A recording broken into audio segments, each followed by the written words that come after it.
Hello, sports fans, and welcome to another edition of Scott Sports 101. I'm Scott Trella. We're going to talk some Browns news and NFL news and Cavs, and we'll talk some Buckeyes and college hoops and we'll update we'll just continue to update the coronavirus situation because it's really affecting the sports world. We'll talk some tribe. But first, here is today's Scott Sports 101 trivia question. In 1969, which NBA player won his 11th straight NBA championship title to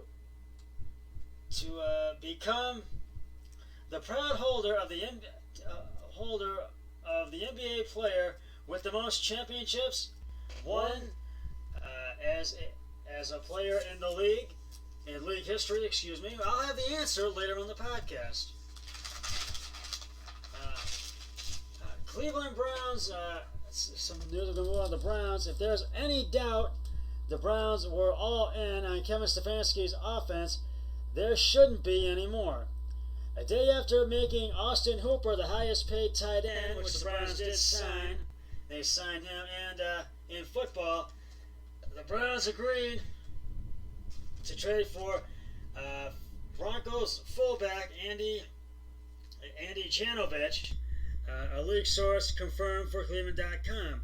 The Browns are giving up a 7th round pick in the 2021 draft for the fullback. The trade can't become official until the new league year starts on Wednesday at 4 o'clock, which I think did today, and it's now official. So, Stefanski's purchase for bigger personnel includes a fullback on the field, as evidenced by Vikings fullback C.J. Ham playing 223 offensive snaps in 2019, second only to San Francisco's Kyle Juszczyk. Janovich is going into his 5th season in the league. A 6th round pick in 2016 out of Nebraska. He's had 3 rushing touchdowns and 1 receiving touchdown in his career. He was Football Focus.com's 3rd highest graded fullback in 2019 and ranked 2nd in run blocking.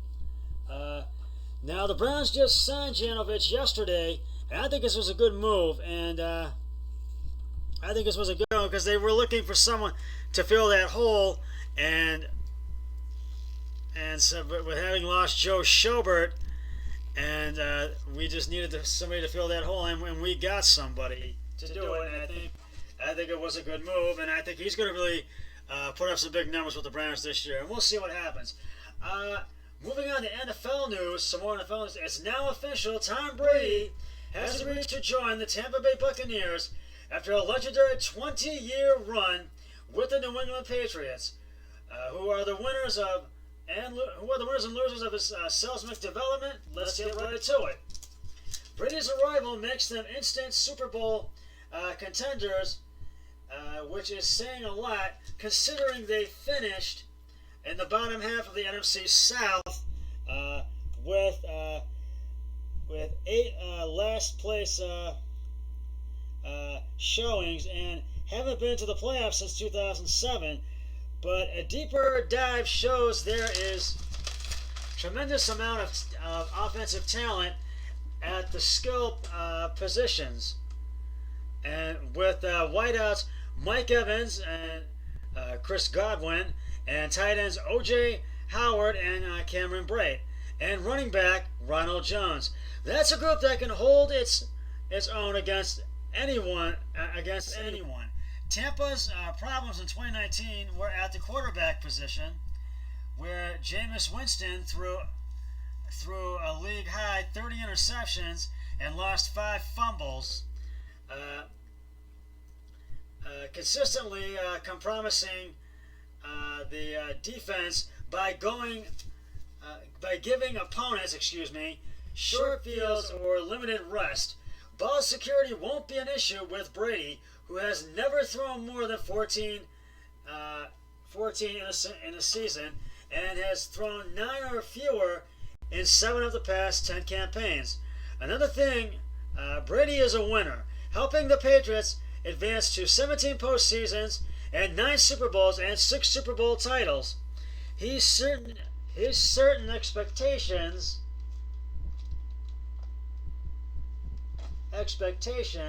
and a way of giving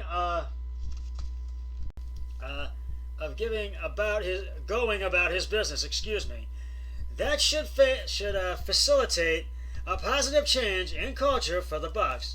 Now the AFC East, we're going to move on, which is in relation to that story I just read on Tom Brady going to the Bucs, to the Buccaneers. The Patriots have had a strangled hold on the division since 2001, when Brady moved into the starting lineup and proceeded to lead them to 17 first-place finishes in his 18 full seasons with the New England Patriots, current reign spanning the last 11 years. Excuse me. His departure should provide an added hope to the Bills, Jets, and Dolphins, who had been a little more than nuisances to the Pats over the past two decades. The teams appeared to gain ground on New England last season when Buffalo advanced to the playoffs, and the Dolphins won 3 of their final 5, including a 27-24 thriller over the Patriots in Week 17. All have cap space, and with a record, with regard to the Dolphins, especially draft capital, and that should lead to greater improvements this year. And the LA Chargers are looking for an offensive lineman, and I think they might be looking for a new quarterback as well. So we'll see what they do in the draft. I think they have the 8th pick in the draft. I'll have to wait. So check me if I'm wrong on that. We will get to the Cavs in just a moment, but right now I want to reveal the answer to today's Scott Sports 101 trivia question. In 1969, which NBA player won his 11th NBA championship title to become the proud holder of the NBA player with the most championships won as a player in league history? And if you said Bill Russell, you are correct.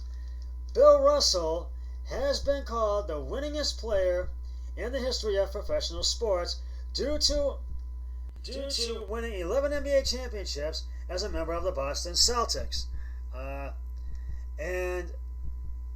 What makes Russell's achievement even more outstanding is that he won 11 championships within his 13-year professional playing career, with the first win happening in his rookie year. Russell spent his entire professional playing career with the Boston Celtics. I will have another trivia question on my next podcast, so stay tuned for that. And now, moving on to some Cavs news. Cleveland Cavaliers All-Star big man Kevin Love joined the Today Show on NBC to discuss his donation to Cavs employees who are affected by the coronavirus suspension. Love said he felt it was time for athletes to step up and be community leaders. The Cavs star donated $100,000 for all team workers. As we all know, Love has been at the forefront of mental health and sharing his story with others so he can be helpful to people. He truly is one of the best human beings we have in the NBA. The Cavs champion also offered some advice for how to remain strong despite the virus forcing people to distance from basically everyone. And here's the advice that he is giving to everybody. Social distancing doesn't mean social isolation, Love said. During those times, you can feel incredibly hopeless, and I think that's at the root of all anxiety and depression. I think it's incredibly tough and not good for you to do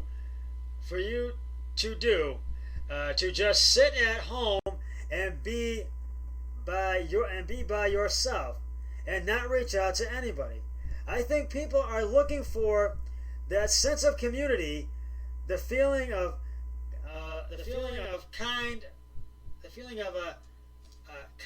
being integrated into something bigger than themselves.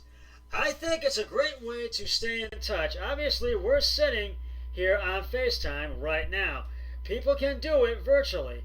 I have been reaching out to my friends and my family. It's really, really important to be emphatic to that. Just tell people what you are going through. I know it's a very stressful, anxiety-ridden time.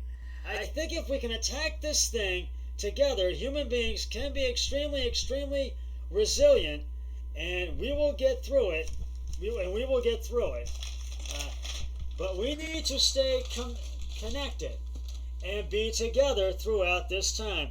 I think that's going to allow people to be a lot healthier in the long run. Now, I think this is some really, really great advice, and really helpful advice as well. Great and helpful advice. And this is a great message from Kevin Love. Not just Cavs fans need to hear this, but the whole entire country and all over the world, I feel. The NBA suspended its season last Wednesday after Utah Jazz big man Rudy Gobert tested positive for the coronavirus. Jazz shooting guard Donovan Mitchell is the other player on Utah who has it. Thus far, no player on the Cavs has tested positive, at least that we know. And Brooklyn Nets superstar Kevin Durant is the other player, and Detroit Pistons Christian Wood, besides Kevin Durant, are the other players, that have been infected by the virus. So this is some great advice by Kevin Love, and I feel the entire world just needs to hear this. Not only Cavs fans, but the players, fans, and everybody all over the United States of America and all over the world. The Buckeyes are, as you know, the tournaments have been canceled, but they are scheduled to reconvene on April 6th.